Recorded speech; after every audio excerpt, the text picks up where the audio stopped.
Okay, let's talk quickly about the information you need for a working bibliography. So if you're doing a project and it requires keeping citations, then you want to keep a working bibliography. A bibliography is just the document in which you're keeping all your citations. And by working, we just mean it's what you're actively updating and using as you do your project. And it's good to be proactive about this because once you find a source and it's a good source and you want to use the source, you don't want to like lose the source and then have to re-find it and all that stuff and not know where you got the information from or blah, blah, blah. So it's good to be proactive and keep it going as you're doing your research. So what information do you want to keep? You're going to want to keep different information depending on the type of source. So let's talk about a book first.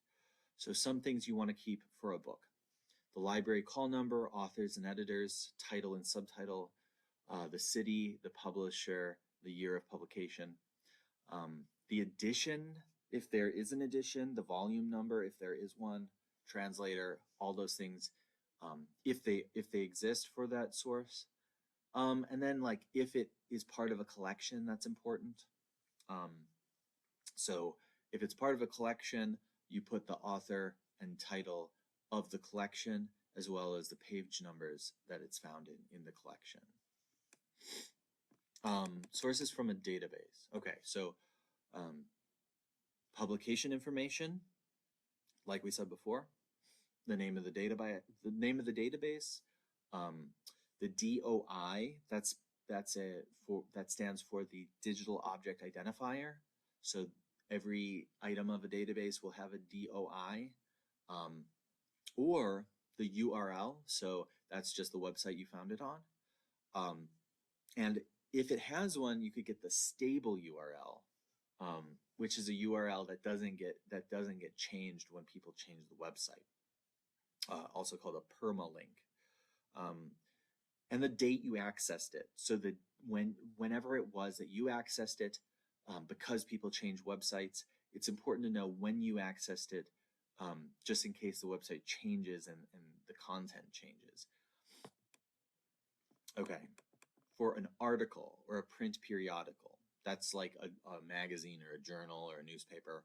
So you'd look for authors, this title and subtitle, name of the periodical, volume number, issue number, date, and page numbers. So the page numbers that the article was printed on.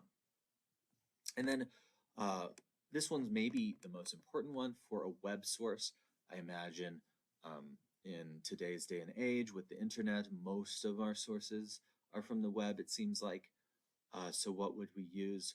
A URL, authors and editors, the name of the site, the sponsor of the site, the date the site was posted and updated, the date you access the site, and if it was reprinted, you might give information about where it was first published, and maybe even the page numbers from the from that first publication.